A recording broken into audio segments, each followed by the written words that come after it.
امت مصطفیٰ صلی اللہ علیہ وآلہ وسلم کے لیے یہ بہت بڑا اعزاز ہے کہ جب کوئی مسلمان فوت ہو جائے اور زندہ مسلمان اس کے لیے کوئی بھی نیکی کر کے ثواب پہنچائے تو نہ صرف اللہ تعالیٰ اس نیکی کو قبول کرتا ہے بلکہ اس نیکی کرنے والے کو بھی اجر عطا فرماتا ہے، اور جس کے لیے ثواب بھیجا جائے اللہ اس کے حق میں قبول کر کے اس کے گناہوں کو معاف کر کے درجے بلند فرما دیتا ہے۔ اگر آپ احادیث کا مطالعہ کریں تو یہ بات واضح ہے، اور یہ مختلف الالفاظ و طرق و سند یہ روایت ہے۔ آقا کریم صلی اللہ علیہ وآلہ وسلم آپ نے فرمایا امتی امت مرحومت، فرمایا جو میری امت ہے یہ امت مرحومہ ہے، یعنی اس پر بہت زیادہ رحمت فرمائی گئی ہے۔ پوچھا گیا وہ کس طرح؟ فرمایا کہ جب یہ نیکیاں کرتے ہیں تو ان کی نیکیوں کا ثواب پہلی امتوں سے زیادہ ہے۔ آپ اس بات سے اندازہ فرمائیں، جامع الترمذی میں روایت ہے، فرمایا جو ایک مرتبہ سبحان اللہ، یا وہاں لفظ ہے سبحان اللہ و بحمدہ سبحان اللہ العظیم، یہ کہہ لے تو اللہ تعالیٰ اس کلمہ کہنے کی بدولت اس بندے کے لیے جنت میں کھجور کا درخت لگا دیتا ہے۔ دیگر بہت ساری کتب کے اندر بھی ایسی روایات موجود ہیں۔ دوسری بات آپ دیکھیں، جب ہم درود پاک پڑھتے ہیں، ایک مرتبہ جو درود پاک پڑھے تو فرمایا اس بندے کو اللہ 10 بار اپنی رحمت عطا فرماتا ہے، یعنی اس پر 10 بار رحمت نازل ہوتی ہے۔ آپ اسی طرح دیکھیں 3 مرتبہ قل هو اللہ احد یہ ہم نے پڑھنا ہوتا ہے تو پورے قرآن پڑھنے کا ثواب دے دیا جاتا ہے۔ اسی طرح آپ احادیث کو پڑھیں تو سورہ یاسین شریف جو ایک مرتبہ پڑھ لے اللہ تعالیٰ اس بندے کو 10 قرآن پڑھنے کا ثواب عطا فرما دیتا ہے۔ یعنی اس امت کے لیے نیکیوں میں ثواب بہت زیادہ رکھا گیا ہے۔ تو فرمایا میری امت پہ بڑی رحمت فرمائی گئی کہ جب یہ نیکیاں کرتے ہیں تو ان کو بہت زیادہ ثواب دیا جاتا ہے۔ اور اگر مرحومہ کا یہ معنی کیا جائے کہ دنیا میں بھی رحمت میں ہے اور جب فوت ہو کے قبر میں چلے جائیں تو پھر بھی ان کے لیے رحمت ہے۔ اس حدیث پاک نے اس مسئلے کو بھی واضح فرمایا۔ وہ کیسے؟ فرمایا تدخل امتی فی القبور بذنوبہا وتخرج امتی فی القبور بثوابہا۔ فرمایا میری امت کے کئی لوگ ایسے ہیں جب قبروں میں داخل ہوتے ہیں تو ان کے ساتھ گناہ ہوتے ہیں، جب وہ کل قیامت والے دن نکلیں گے قبروں سے تو ان کے ساتھ نیکیوں کے پہاڑ چلتے ہوئے نظر آئیں گے۔ اب آپ حیران ہو رہے ہوں گے یہ کیسے ہو سکتا ہے کہ جب بندہ قبر میں جائے تو گناہ اور نکلے تو نیکیاں، یہ کیسے ہو سکتا ہے؟ تو جب یہ پوچھا گیا کہ یہ بندے کے لیے کیسے سب کچھ ممکن ہوگا، کیسے بدلے گا، کہ گیا تھا تو گناہ تھے، جب نکلا تو قیامت والے دن نیکیاں۔ فرمایا زندہ مسلمان اور بالخصوص اس مرنے والے کی اولاد اگر اس کے لیے دعا کرتے رہیں، صدقہ و خیرات کرتے رہیں، نیکیاں کرتے رہیں تو اللہ تعالیٰ اس کے حق میں یوں قبول کرتا ہے، اس کے سارے گناہ معاف کر دیتا ہے بلکہ راضی ہو کر گناہوں کو بھی نیکیاں بنا دیتا ہے۔ یہ امت مصطفیٰ صلی اللہ علیہ وسلم کے لیے اعزاز رکھا گیا ہے۔ عزیزو اس واسطے اپنے مرحومین کو ضرور اپنی دعاؤں میں یاد رکھا کرو۔ بلکہ اگر آپ توجہ فرمائیں تو میں آپ کو ایک بڑی سادہ سی بات عرض کروں، اور حدیث شریف سے آقا کریم علیہ السلام نے فرمایا اذکروا محاسن موتاکم، فرمایا لوگو جب تمہارے ہاں کوئی فوت ہو جائے تو اپنے مرنے والے کی تعریفیں بیان کیا کرو، جو اس کی زندگی کی اچھائیاں ہیں، نیکیاں ہیں، یعنی وہ خوش اخلاق تھا، نمازی تھا، وہ خیرات کرتا تھا، وہ رشتہ داروں سے اچھا سلوک کرتا تھا، وہ مسکراتا رہتا تھا، وہ تلاوت کرتا تھا، وہ درود پڑھتا تھا، XYZ کوئی بھی نیکی ہے تو فرمایا اس کی نیکیوں کو یاد کیا کرو، اچھائیوں کو۔ اگر خدا نہ خواستہ اس میں کوئی کمی کوتاہی تھی تو اس کو نہ بیان کیا کرو، اس کی اچھائی کو۔ تو جب پوچھا گیا کہ حضور اس کا کیا فائدہ ہوگا، غور سے سنیے گا، فرمایا انتم شہداء اللہ فی الارض، فرمایا تم زمین پر اللہ کے گواہ ہو، جب تم اس کی اچھائیوں اور نیکیوں کی گواہی دے دیتے ہو تو اللہ فرماتا ہے جنہاں دے اتے جگ راضی ہے انہاں دے اتے رب بھی راضی ہو گیا ہے۔ آسان ترجمہ اس کا کہ جن پر میری مخلوق راضی ہو گئی میں بھی ان پر راضی ہوں، یعنی صرف آپ مرنے والے کی تعریف کر دیں، اچھائی بیان کر دیں تو اللہ تعالیٰ ان کلمات حسینہ کو قبول کر کے اللہ رب العزت ان کی بخشش و مغفرت فرما دیتا ہے۔ آپ بتائیں ہم اگر کسی کی تعریف کر دیں تو وہ بخشا جائے، جس کے لیے ہم قرآن پڑھیں، کیونکہ قرآن سے بہتر کلمہ ہی کوئی نہیں ہے، تو جس کے لیے ہم قرآن پڑھیں اور نیکیاں کریں، کیسے ہو سکتا ہے کہ ثواب اسے نہ پہنچے اور اللہ تعالیٰ اس کی بخشش و مغفرت نہ فرمائے؟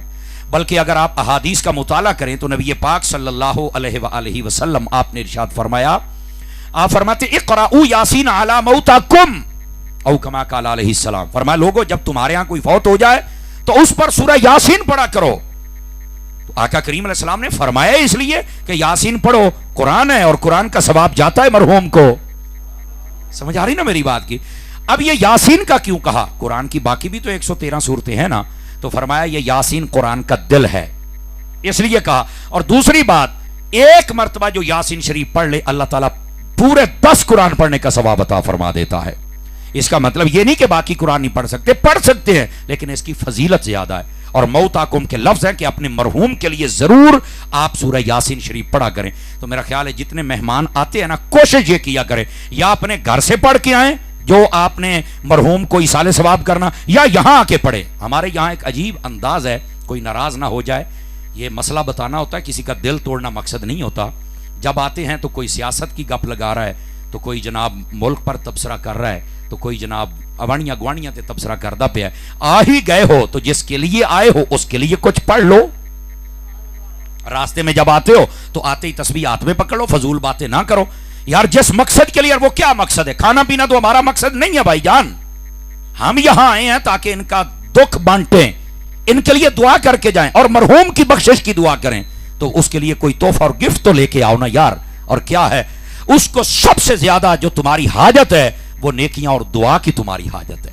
تو جب آیا کرے نا راستے میں آپ پڑھتے آیا کریں کلمہ شریف، درود پاک. یہاں بیٹھے نا تو پڑھتے رہیں، اور اس کے بعد پڑھنے کے ساتھ ساتھ صرف قرآن مجید، ذکر، درود، ورد، وظیفہ جو جی چاہے آپ پڑھ لیں. انشاءاللہ آپ کو بھی فائدہ ہوگا اور مرحوم کو بھی اللہ ثواب عطا فرما دے گا. تو کیا میں امید کروں اس پر ہمارا عمل ہوگا؟ یہ پہلی بات. اب دوسری بات ذرا سماعت فرمائیے، اور وہ یہ ہے نبی پاک صلی اللہ علیہ وآلہ وسلم آپ کے طریقوں کے مطابق کیا یہ اس طرح ایصال ثواب کیا جا سکتا ہے، پہنچایا جا سکتا ہے؟ جی ہاں، قرآن و حدیث میں بالکل اس کے دلائل موجود ہیں. ہمارے یہاں نا بسا اوقات بڑی عجیب و غریب باتیں ہوتی ہیں. مثال کے طور پر توجہ میری طرف، اے جی پانی کتنے لکھے ہے، اے جی فروٹ کتنے لکھے ہے، اے جی روٹی کتنے لکھی ہے، اے جی فلانی چیز کتنے لکھی ہے. اللہ کے بندو بات پتہ کیا ہے؟ آپ اگر احادیث کا مطالعہ کریں نا، نبی پاک علیہ السلام، یہ بخاری مسلم میں ہے بھائی، صحاح میں موجود ہے. نبی پاک کے پاس ایک صحابی آئے، حضرت سعد ان کا نام ہے، اور آ کے کہا یا رسول اللہ صلی اللہ علیہ وسلم، میں دور گیا ہوا تھا، میری والدہ فوت ہو گئی ہے، تو حضور میں اب آیا ہوں، تو میں ظاہر سی بات ہے نہیں تھا، جنازہ ہو گیا، دفنا دیا میری والدہ کو، تو کیا میں کوئی ایسا عمل کر سکتا ہوں کہ جس کا ثواب میری ماں کو پہنچے؟ ظاہر سی بات ہے بندے کو کوئی سکون تو ملنا چاہیے نا، کہ میں نے چہرہ بھی نہیں دیکھا، جنازہ بھی نہیں پڑھا، تو اب دل کو سکون کیسے ملے؟ تو انہوں نے پوچھا کیا میں کوئی ایسی نیکی کر سکتا ہوں کہ جس کا ثواب اللہ رب العزت پہنچا دے میری ماں کو؟ تو نبی پاک نے یہ نہیں فرمایا کہ نہیں ایسا نہیں ہو سکتا، بس جو کرنا تھا مرنے والے نے کر لیا اور وہ چلا گیا تو کوئی ثواب نہ نہ نہ نہ. یہ آج کل کی توتیاں ہیں جو لوگ چھوڑتے ہیں. آقا کریم نے فرمایا ہاں ثواب پہنچایا جا سکتا ہے. اس نے کہا حضور کس بات کا؟ تو نبی پاک نے فرمایا پانی کی کمی ہے مدینے میں، اگر پانی کا انتظام ہو جائے نا تو اللہ تعالیٰ تیری والدہ کو ثواب عطا فرما دے گا.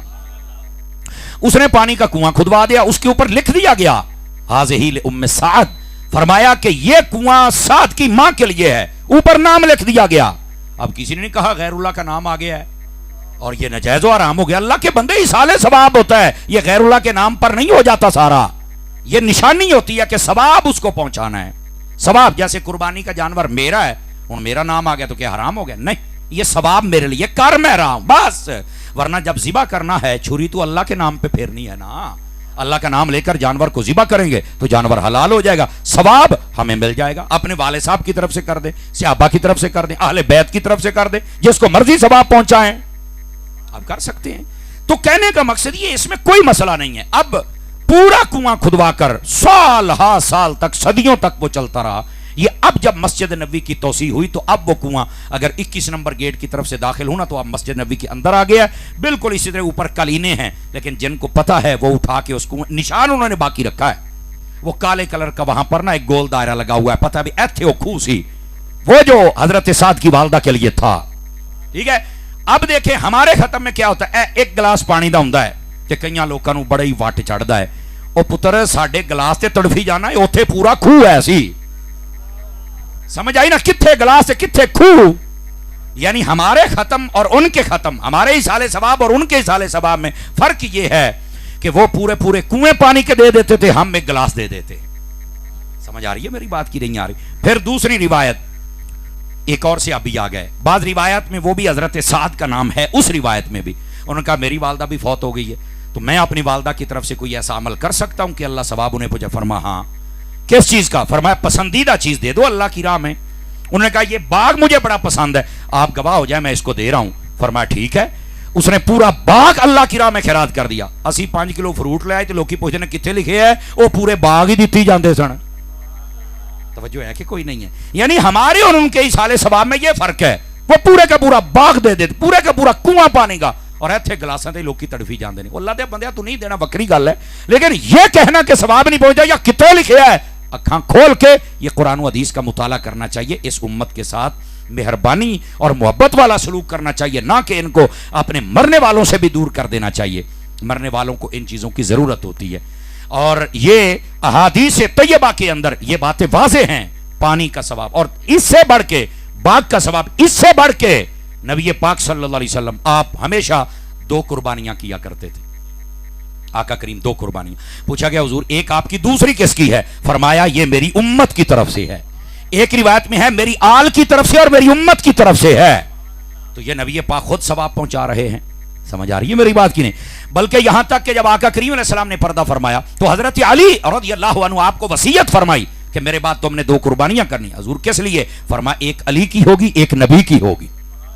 بلکہ اس سے اگلی بات حضرت مولا مرتضیٰ نے جب پردہ فرمایا تو آپ نے اپنے بیٹوں حسن و حسین پاک کو وصیت فرمائی تھی کہ جب میں پردہ کر جاؤں تو میرے بعد تم نے 2 قربانیاں کرنی ہیں, ایک تمہاری ہوگی ایک میری ہوگی. تو یہ ثواب پہنچانے کا ثواب مختلف چیزوں کا, یہ تو باقاعدہ آقا کریم علیہ السلام نے اپنی سنت سے جاری فرمایا, اور فوت ہونے کے بعد فرمایا ثواب پہنچایا جائے. حالانکہ نبی پاک کو ضرورت نہیں ہے. کیوں؟ نبی معصوم ہوتا ہے. نبی تو وہ جس پہ رب درود پڑتا ہے. تو پھر کیوں کہا میری طرف سے قربانی؟ اس لیے تاکہ امت کے لیے سنت بن جائے. اور حضرت مولا مرتضیٰ نے کیا اس لیے تاکہ صحابہ کی بھی سنت بن جائے اور لوگوں سب کو پتہ چل جائے کہ مرحومین کی طرف سے جب کوئی بھی ثواب پہنچانا چاہے تو پہنچایا جا سکتا ہے. اب بات سمجھ آ گئی ہے؟ اب تیسری بات سنیے. 3 قسم کی عبادات ہوتی ہیں. کتنی قسم کی؟ 3 کی. ایک ہوتی ہے بدنی عبادت, جیسے نماز ہے, اس کا خالص تعلق بدن کے ساتھ ہے. دوسری عبادت ہوتی ہے مالی عبادت, جیسے زکوٰۃ, صدقہ, خیرات, اس کا تعلق مال کے ساتھ ہے. تیسری ہوتی ہے مالی بھی اور بدنی بھی, جس میں مال بھی خرچ ہوتا ہے, بدن کا بھی زور لگتا ہے. وہ کون سی عبادت؟ جیسے حج, اس میں مال بھی ہے اور بدن بھی لگتا ہے. 3 قسم کی عبادتیں ہیں, یاد رکھو. یہ تینوں قسم کی عبادتوں کا ثواب پہنچایا جا سکتا ہے. تینوں قسم کی باتوں کا ثواب پہنچایا جا سکتا ہے. لیکن یہ یاد رکھیں, اس کا یہ مطلب نہیں کہ کوئی بندہ کہے کہ میں ساری زندگی فرض نمازیں نہیں پڑھوں گا تو میرا بیٹا پڑھ لے گا. نہیں, ایسی بات نہیں ہے. آپ جتنی دیر زندہ ہیں, صحیح سلامت ہیں, کوئی عذر نہیں ہے, تو آپ کو خود پڑھنی پڑے گی. آپ پہ فرض ہے. ہاں, نفل پڑھ کے ثواب پہنچایا جا سکتا ہے, نوافل جتنی مرضی پڑھ. حضرت سیدنا ابو ہریرہ رضی اللہ تعالیٰ عنہ آپ کے پاس کچھ اشخاص آئے تو آپ نے کہا کہاں سے آئے؟ انہوں نے بتایا ہم فلاں بستی اور قبیلے سے. فرمایا وہاں مسجد عشار ہے؟ انہوں نے کہا جی ہاں. فرمایا کوئی بندہ ہے جو یہاں سے مجھے گارنٹی دے, ضمانت دے کہ وہاں جائے گا نا جب تو 2 نفل پڑھ کے ثواب مجھے پہنچا دے گا؟ تو کہا حضور کیوں؟ فرمایا میں نے آقا کریم سے اس کی بڑی فضیلت سنی ہے, میں جا تو نہیں سکا, میں چاہتا ہوں کہ وہاں سے کوئی بندہ نفل پڑھ کے ثواب مجھے پہنچا دے, چونکہ نبی پاک نے وہاں کی فضیلت بیان فرمائی ہوئی ہے. یہ حضرت ابو ہریرہ خود بیان فرما رہے ہیں. تو نوافل پڑھ کے آپ ثواب پہنچا سکتے ہیں. توجہ ہے حضرات؟ ٹھیک ہے. فرض نماز ہر بندے کو اپنی اپنی پڑھنی پڑے گی. دوسری بات زکوٰۃ ہے, زکوٰۃ آپ کو اپنی ادا کرنی پڑے گی. اس کے علاوہ آپ اپنے مال میں سے صدقہ دے دیں, خیرات دے دیں, اپنے مال میں سے کسی کو کھانا کھلا دیں, کسی کا مکان بنا دیں, کسی کی سڑک درست کر دیں, کسی غریب بچی کی شادی کر دیں, کسی غریب کی چھت درست کر دیں, کسی کو پنکھا لے کے دے دیں, کسی کے گھر میں 4 پائی لے کے دے دیں, غریب کی آپ مدد کر دیں. ان سب چیزوں کا ثواب ہے مال کی عبادت. اللہ تعالیٰ آپ نیت کر لیں گے, وہ جو بھی لے گا غریب, اس کا ثواب اللہ مرحوم کو عطا فرما دے گا. یہ دوسری چیز ہے. اور احادیث میں یہ دونوں چیزیں جو بیان کر رہا ہوں, ان دونوں کا ذکر موجود ہے. اور تیسری چیز کیا ہوتی ہے؟ حج کرنا. نبی پاک علیہ السلام نے اس کے بارے میں بھی فرمایا. ایک عورت نے بھی آپ سے مسئلہ پوچھا, ایک مرد نے بھی پوچھا, بہت سارے موقعوں پہ پوچھا, یا رسول اللہ صلی اللہ علیہ وآلہ وسلم, حضور یہ فرمائیے کہ ہمارے باپ پر حج فرض تھا, اب وہ فوت ہو گیا, تو ہم کریں؟ ایک نے پوچھا حضور میری ماں پر حج فرض تھا, اس نے منت مانی ہوئی تھی, اب وہ فوت ہوگی میں حج کر سکتے ہوں. تیسری میں ہے ہم اپنے مرحوم کی طرف سے حج کر سکتے ہیں. نبی پاک نے تینوں کو فرمایا ہاں کر سکتے ہو, بلکہ منت اور فرض کے بارے میں فرمایا یہ ان پر لازم ہے اور تم ادا کرو گے تو اللہ تعالیٰ ان کی طرف سے بھی قبول فرمائے گا, تمہاری طرف سے بھی قبول فرمائے گا. تو یہ تینوں قسم کی عبادتوں کا ذکر قرآن و حدیث میں موجود ہے کہ ان کا ثواب پہنچایا جا سکتا ہے اور ان کا ثواب قبروں میں پہنچتا ہے. یہی یہ جو آج کی محفل ہے یہ اسی سلسلے کی ایک کڑی ہے جس کا ثواب یہاں پہنچانے کے لیے ہم سب جمع ہیں, اور بالخصوص ہم سب جتنے یہاں بیٹھے ہیں دعائے خیر کے لیے. گفتگو کو بس سمیٹ رہا ہوں, آخری لمحات میں نے گفتگو کو داخل کر دیا ہے. ہم دعائے خیر کے لیے بیٹھے ہوئے ہیں, اور مسلمان جب فوت ہو جائے آپ کے علم میں ہونا چاہیے مرنے کے بعد جب وہ قبر میں جاتا ہے تو اس کو سب سے زیادہ ہماری دعاؤں کی حاجت ہوتی ہے. حدیث شریف میں ہے مل میت فی القبر الا کالغریق المتغوث, فرمایا مرنے والا جب قبر میں جاتا ہے تو اس کی مثال ایسے جیسے دریا میں گرنے والا بندہ ہوتا ہے. تو اب شارحین حدیث نے قلم اٹھایا, ایک بندہ دریا میں گرا ایک قبر میں پہنچا, تو یہ کیسے مثال ماجرا نہیں سمجھ آیا. تو جواب پتہ کیا دیا, فرمایا جو دریا میں گرتا ہے اس کی بھی تمنا ہوتی ہے کہ مجھے کوئی بچائے, کوئی رسی پھینک دے, پلاسٹک کی چیز پھینک دے, کوئی لکڑی پھینک دے, اور کوئی آئے مجھے بچائے تو صحیح نا, کوشش تو کرے. فرمایا قبر والا بھی انتظار کرتا ہے, ینتظر لہ دعوۃ من اب او اخ او صدیق تلحقہ فی القبر, قبر والا بھی انتظار کرتا ہے میرا بھائی, میرا باپ, میرے دوست, میرے رشتہ دار, میرے احباب, اور کوئی تو ہو جو دعا کر دے اور اس دعا کا ثواب مجھے پہنچا دیں. سمجھ آ رہی ہے آپ حضرات, وہ انتظار کرتا ہے. اور پھر یہاں بات ابھی ختم نہیں ہوئی, اگر جاگیں تو اگلی بات سناؤں آپ حضرات کو. ایک حدیث شریف میں پوچھا گیا حضور جب ہم دعا کرتے ہیں تو قبر والوں کو کتنی خوشی ہوتی ہے؟ اب یہ جواب سنیے گا. فرمایا اگر پوری دنیا وما فیہا اس کو دے دی جائے اور دوسری طرف دعا دے دی جائے تو وہ دنیا ٹھکرا دے گا, تمہاری دعا قبول فرما لے گا, اتنی دعا کی خوشی ہوتی ہے. اور پھر فرمایا حضور ثواب کتنا جاتا ہے؟ فرما امثال الجبال, اللہ پہاڑوں کے برابر ثواب عطا فرما دیتا ہے, اتنا ثواب ہماری دعاؤں کا جاتا ہے. تو اس واسطے دعا میں کبھی غفلت نہ فرمایا کریں اور دعا ضرور کیا کریں, اور ایسے موقعوں پر اکٹھے ہو کر دعا. سبحان اللہ, آقا کریم علیہ السلام کی ایک روایت کا مفہوم سناتا ہوں آپ کو. فرمایا 40 مسلمان جہاں اکٹھے ہو کے بیٹھ جائیں, فرمایا ان کی دعا قبول ہو جاتی ہے. کیوں؟ فرمایا ان میں کوئی اللہ کا ایسا نیک بندہ ہوتا ہے جب وہ آمین کہتا ہے تو باقی سب کی آمین قبول ہو جاتی ہے, سب کی دعا قبول ہو جاتی ہے. اس واسطے یہ مل بیٹھ کے دعا کرتے ہیں, اور ان دعاؤں کا ثواب قبر والے کو ملتا ہے اور وہ اس کا انتظار کرتا ہے. میں نے حدیث آپ کی خدمت میں عرض کی, تو اپنے مرحومین کو کبھی ترسایا نہ کریں, ان کے لیے دعا کیا کریں جتنا ہو سکے. یہ جو رب جعلنی مقیم الصلاۃ ہے یہ کیا ہے؟ یہ بھی دعا ہے. حضرت ابراہیم علیہ السلام اپنی زندگی میں مانگا کرتے تھے, یا اللہ مجھے نمازی بنا دے, میری اولاد کو نمازی بنا دے, تو ہی دعائیں قبول کرتا ہے. یا اللہ میری بخشش فرما دے, میرے ماں باپ کی بخشش فرما دے. اور آگے کیا فرمایا؟ یا اللہ قیامت تک آنے والے سارے مسلمانوں کی بخشش و مغفرت فرما دے. یہ دعا ہے, یہ قرآن میں ہے, 13واں پارہ سورہ ابراہیم میں. ہم تب تک سلام نہیں پھیرتے جب تک یہ دعا پڑھ نہ لیں. تو نماز میں اگر جائز ہے تو باہر جائز کیوں نہیں ہے؟ بالکل یہ دعا مانگی جا سکتی ہے, ضرور دعا مانگا کرے. اور مرنے والے کو قبر میں ہوتی ہی دعاؤں کی ضرورت ہے میرے عزیز میرے بھائی, تو اس واسطے ضرور دعائیں مانگا کریں, یہ انتہائی ضروری ہوتی ہیں. اب آ جائیے ذرا آخری بات آپ کی خدمت میں عرض کریں. جی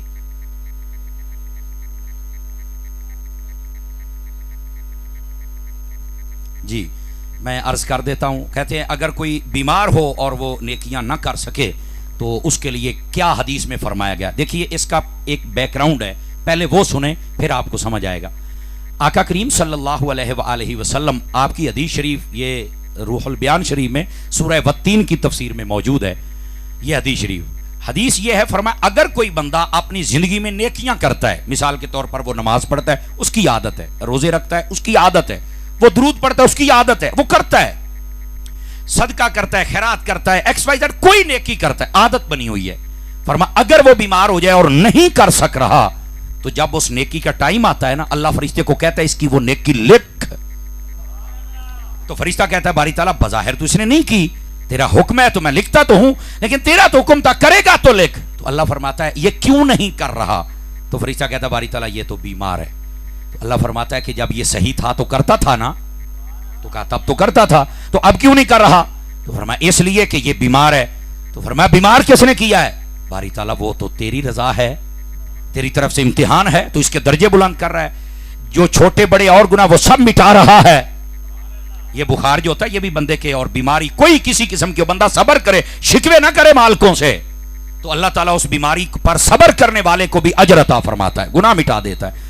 تو وہ فرشتہ کہتا ہے باری تعالیٰ یہ تو صبر کر رہا ہے. اچھا، اللہ فرماتا ہے دیکھو جب یہ تندرست تھا تو یہ نیکیاں کرتا تھا، اب بیمار بھی ہم نے کیا ہے، یہ صبر بھی ہمارے لیے کر رہا ہے، راضی بھی ہے، شکوہ بھی نہیں کر رہا، اور پھر بھی ہم اس کو ثواب نہ دیں تو ہمیں کریم کون کہے گا؟ ہم تو اس لیے ثواب دے رہے ہیں کہ اس کی سابقہ روٹین تھی، اب بیمار ہے اس لیے کہ اس کے درجے بلند ہو رہے ہیں، لیکن اگر یہ تندرست ہوتا تو نیکی تو کرتا نا. کہا بالکل. تو جتنے ہم حضرات بیٹھے ہمیں چاہیے اپنی زندگی میں ہم نیکیاں کرنے کی عادت بنائیں. جب نیکیاں کرنے کی عادت ہوگی، اگر خدا نہ خواستہ بیمار ہو جائیں یا کوئی سفر میں ہے، کوئی نیکی کسی وجہ سے نہیں ہو سکی، شرعی مجبوری کی وجہ سے، تو اللہ تعالیٰ اس کا ثواب عطا فرما دے گا. بلکہ دوسری حدیث بھی سنا دوں آپ حضرات کو؟ بولو تو صحیح نا یار، ختم کر رہا ہوں بات یہ ہے، فرمایا کہ جب کوئی بندہ فوت ہوتا ہے، یہ سن لیجئے یہ مسئلہ بڑا خاص ہے، جب کوئی بندہ فوت ہوتا ہے تو اس کے کندھوں پر یہ دو فرشتے ہوتے ہیں، یہ کہاں جاتے ہیں؟ یہ بھی سوال ہے، اور یہ بھی حدیث میں ہے، اور یہ بھی تفسیر روح البیان سورہ والتین کی تفسیر میں لکھا ہوا ہے، یہ حدیث ہے. تو آقا کریم صلی اللہ علیہ وآلہ وسلم آپ نے فرمایا جب کوئی بندہ فوت ہوتا ہے نا، بالخصوص بندہ مومن مسلم، تو یہ فرشتے اپنے دفتر لپیٹ کے نا اپنے رب کی بارگاہ میں جاتے. باری تعالیٰ تو نے اس بندے کے کندھوں پر ہماری ذمہ داری لگائی تھی اور ہم نے نبھائی ہے تیری رحمت کے ساتھ، اب وہ بندہ فوت ہو گیا ہے، ہمیں اجازت دے ہم آسمانوں میں تیری عبادت کریں. تو اللہ تعالیٰ فرماتا ہے میرے آسمان تو پہلے ہی فرشتوں سے بھرے ہوئے ہیں، یہاں تو بڑی تسبیح تقدیس تحمید ہو رہی ہے.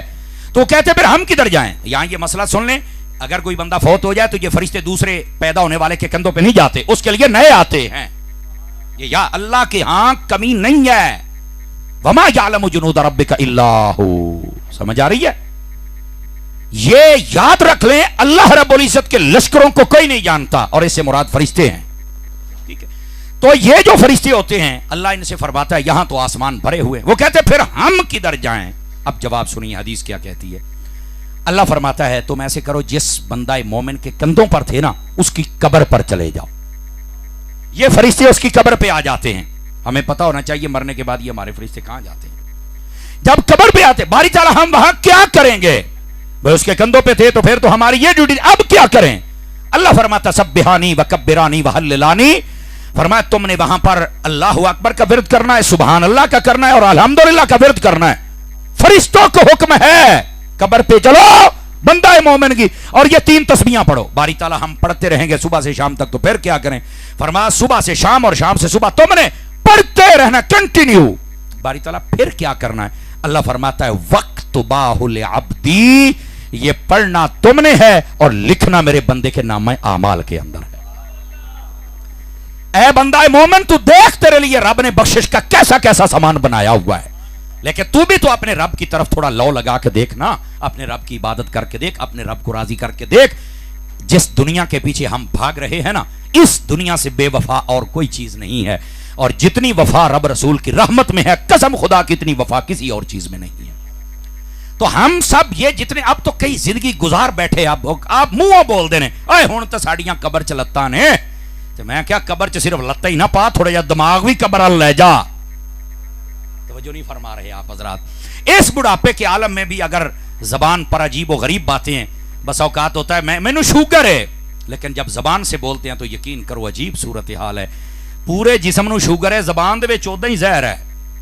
زبان کو شوگر ہو جائے تو کیا بات ہے؟ شوگر کا معنی میٹھا ہوتا ہے. اگر زبان کو شوگر ہو جائے، زبان میٹھا بولنا شروع کر دے تو سبحان اللہ مدینہ مدینہ نہ ہو جائے. پورے 6 فٹ کے قد کو شوگر ہے لیکن زبان دے وچ اودا ہی زہر پری ہے. جنوں ڈنگ ماردا ہے نا او 7 8 دن یاد رکھدا بھی میرے نال ہویا کی ہے. اس واسطے یہ جو زبان ہے نا اس کو بھی ذرا سنبھال کے چلائیں.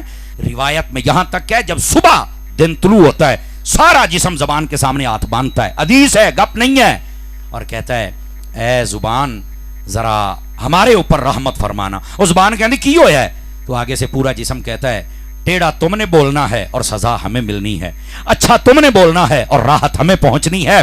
مہربانی کر اچھا بولنا تاکہ ہمیں راحت ملتی رہے، ہمیں سکون ملتا رہے. ہمیں قبر میں بھی اور حشر میں بھی سکون ملتا رہے. تو اپنی زبان کا استعمال یہ بھی ہمیں درست کرنا چاہیے. اور میں آپ کو ایک بات بتلاؤں, اگر آپ تھوڑا توجہ کر لیں, بات ختم ہو گئی ہے, جو میں کرنے لگا تھا وہ بھی نہیں کی, وہ نعیم بھائی والی سفارش میں نے پوری کر دی. آپ نہ زیادہ بحثوں میں مت پڑا کریں معذرت کے ساتھ. اللہ تعالیٰ کی جتنی بھی فرامین کی ایک ترتیب ہے, لسٹ ہے, اس کو یاد رکھ لیں, اس پر عمل کریں. اللہ کی توحید پہ کار بند ہو جائیں, نبی پاک سے محبت کریں, کٹ کے محبت کریں, عشق والی محبت کریں. ٹھیک ہے, صحابہ کرام کے بعد اب ہو جائے کسی ایک کے گستاخ نہ بنے. آل رسول سے اتنا پیار کریں کہ نام آ جائے تو دل کے ساتھ آنکھوں اور چہرے پر بھی خوشی آ جائے, ایسا پیار. ولیوں سے محبت کریں اور رج کے اور ڈٹ کے کریں. سید العقائد علماء سے, اپنے والدین سے, رشتہ داروں سب سے محبت فرمائیں.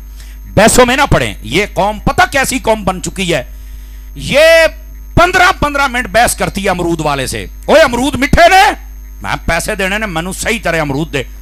جدو پوری تسلیت کو قسمہ چکا لیندا ہے, کلو امرود لے کے کہندا ہن دے تے لون لا دے. او یار تو 15 منٹ بحث کیتی ہے, مر رہے بھی میٹھے ہونے چاہیے, اتو پھر آپ لون لائی کھلوتا ہے. او جی حکمت, او بات دی گل ہے, پہلو پٹی ہے دیں جاندا سی تو. اب سمجھ آ رہی ہے, یہ وہ قوم ہے 15 منٹ بحث کرنے کے بعد امرود میٹھے, بعد میں لون لوا کے بیٹھے ہوندے جے. 20 منٹ بحث کر دے, او ہدوانا لال ہونا چاہیے, لال ہے. وہ جدو لال نکل آوے تے اوتے کالا لون سٹ کے بیٹھے ہوندے نے. یہ وہ قوم ہے بابا, اس قوم دے نال بحث نہ کر. یہ آکھے نا کہ کہاں چٹا ہے تے مان لے. یہ فضول بحثوں میں پڑ گئی. ان کو فضول بحثوں میں, ہمارے اسلام نے ہمیں فضول بحثوں میں پڑھنے کے لیے نہیں کہا. آپ الحمدو پڑھ کے دیکھ لیں, ساڈے مسئلے ہی بھوگ گئے. اہدنا الصراط المستقیم, یا اللہ سیدھے راستے پر چلا. سیدھا راستہ کس کا ہے؟ صراط الذین انعمت علیہم, جن پر اللہ کا انعام ہوا ہے. تو انعام کس پر ہوا ہے؟ فرمایا انعم اللہ علیہم من النبیین والصدیقین والشہداء والصالحین, نبیوں پر, صدیقوں پر, شہیدوں پر, ولیوں پر. فرمایا کلمہ قرآن پڑھ کے ان لوگوں کے پیچھے چل پڑو, بحثوں میں نہ پڑو, کامیاب ہو جاؤ گے. یہی قرآن کا حکم ہے اور یہی اسلام کا حکم ہے. ورنہ آپ بحث کرتے رہو گے سارا دن, بحث کرنے تو بعد نتیجہ کی نکلتا تھوڑے سامنے. آج کل بحث کرتے او جی میرے نہ گل کر لو رفع یدین تے, میرے نہ گل کر لو فلانے تے, میرے نہ گل کر لو فلانے تے نماز ایک نہیں پڑھ دے.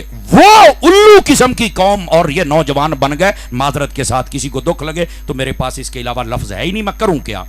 سارا دن بحث کرتے رفع یدین, نماز ایک نہیں پڑھ دے. او یار تو بحث کرنے واسطے, بک بک کرنے واسطے رہ گیا ہے, عمل تیرے پیو نے کرنا ہے. کمزوری یہ ہے ہمارے اندر, بحث اور بک بک. اور یہ شام 6 بجے سے لے کر رات 11 بجے ٹی ویاں تے آہائی کچھ ہوندا ہے. اوے صحافی کہندے پاکستان انج کر لو, انج کر لو, انج کر لو. 6 گھنٹے بک بک کرنے والی قوم, اودا ہی لٹیرے تے ڈاکو باقی نے کہاں گئے؟ کیا بحث رہ گئی ہے, عمل نہیں رہ گیا. ہمارے یہاں یقین کرو یہ کچھ کام ایسے ہیں جو صرف فارمیلٹی ہے. آپ دیکھیں 27ویں رات آ جاندی ہے نا, سارے مسیتے چل کے اچھی اچھی روندے, کوکاں پیندیاں نے, کوکاں. پورا محلہ سندا ہے بھی اج انہاں نے توبہ کر لئی یار. او جدو اٹھ کے باہر جائیے 10 بندیاں دے موبائل بھی نکل جاندے نے جیب وچوں, تے 20 بندیاں دی جُتیاں بھی چکیاں جاندیاں نے. تے میں کہیا پھر توبہ کہڑا نے کیتی یہ تے روندے بیٹھے سن. او بیٹھے ہو, یہ ہمارے کرتوت ہے, یہ ہے ہم مسلمان بنے ہو. ہن تے جنازیاں تے جیباں ویلیاں پیاں ہوندیاں جے. اللہ کے بندو ہم کہاں چلے گئے؟ تھوڑا عمل کی طرف آ جائیے, بحثوں میں مت پڑیے, اپنے بزرگوں کے ساتھ کھڑے ہو جائیے, آپ کبھی مار نہیں کھا سکتے.